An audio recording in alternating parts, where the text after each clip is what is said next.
Magandang araw po. Welcome po sa ating Scientific Health Seminar. Bago pong lahat, gusto po namin ipaalam sa inyo na wala po kayong obligasyon dito. Ang pag-uusapan po natin ngayon ay ang mga latest discoveries and findings may kinalaman po sa mga incurable at irreversible diseases at tungkol sa free radicals. Kaya umpisahan na po natin. Ano po ba ang mga known diseases sa ngayon? Ito po ang ilan sa mga examples.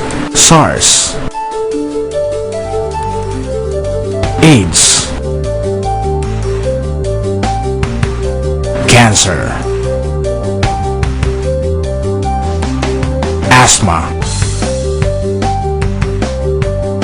epilepsy, lupus, goiter, Ebola virus, ADHD, diabetes, arthritis, Parkinson's disease, Alzheimer's disease, hemorrhoids, hepatitis A to H, tuberculosis, heart disease, sudden infant death syndrome, sudden unexpected death syndrome, chronic fatigue syndrome, Chinese restaurant syndrome, sudden wealth syndrome, meningococcemia, dengue, and Kawasaki virus. Kapag tayo po ay nagpupunta sa ating mga doktor, ang inirereseta po sa atin ay antibiotics. Now, bakit po antibiotics? Dahil pinapatay po nila ang germs sa loob po ng ating katawan. Ito po ay nakabase sa germ theory.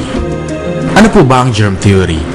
Ito po ang paniniwala na 100% of all diseases ay said to be caused by germs.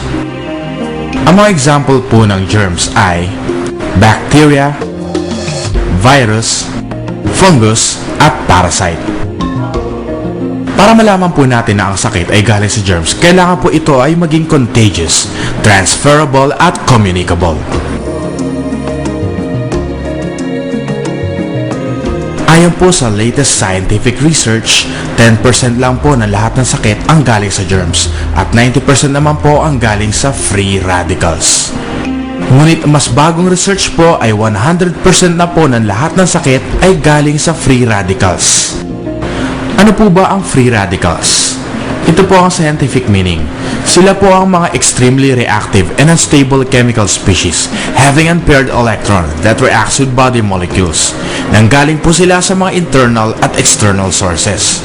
Ayon naman po sa layman's term or simpleng pakahuluganan, sila po ang toxic chemicals na produce ng ating katawan during the process of metabolism, microbial killing, and biochemical reaction. Sa simpleng salita, sila po ang chemical terrorist sa loob po ng ating katawan that cause cell damage and leads to such diseases as cancer, diabetes, asthma, and the like. Pwede po nating ihalin tulad ang free radicals sa termites in wood or anay, rust in metals or kalawang, at pests in plants or mga peste sa halaman. Ang ating human body ay gawa po sa approximately 100 trillions of cells. Ibig sabihin, lahat po ng ating body parts ay gawa sa cells. Ito naman po ang basic construction ng human body.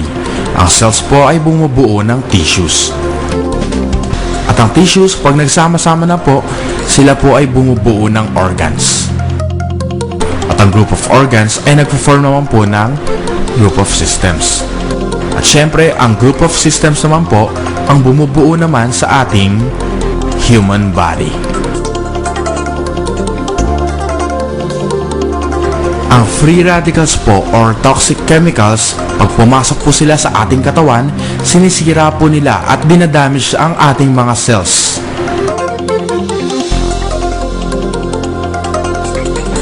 Kapag nangyari po ito, ano po ang pwedeng maging kinalabasan? Siyempre, ang cells, magpo-form naman po ng mga damaged na tissues. Siyempre, ang mga damaged tissues, pag nagsama-sama, magpo-form naman sila ng mga damaged organs. At ang mga damaged organs, pag nagsama-sama, siyempre, ang magpo-form nila ay damaged systems. At dito na po lalabas ang ating mga sakit. Well, saan po ba natin makukuha ang mga free radicals? Ito po ang mga outside factors. Pollution, smoking, alcohol, drugs, radiation, preservatives, pesticides, and stress. So ngayon, ang level po ng free radical sa ating katawan ay lubhang mataas. Ano po ang ibig sabihin nito? Tayo pong lahat ay maaaring magkasakit. Lahat po ng klaseng sakit. Kaya ano naman po ang pag-asa natin laban sa mga ito? Introducing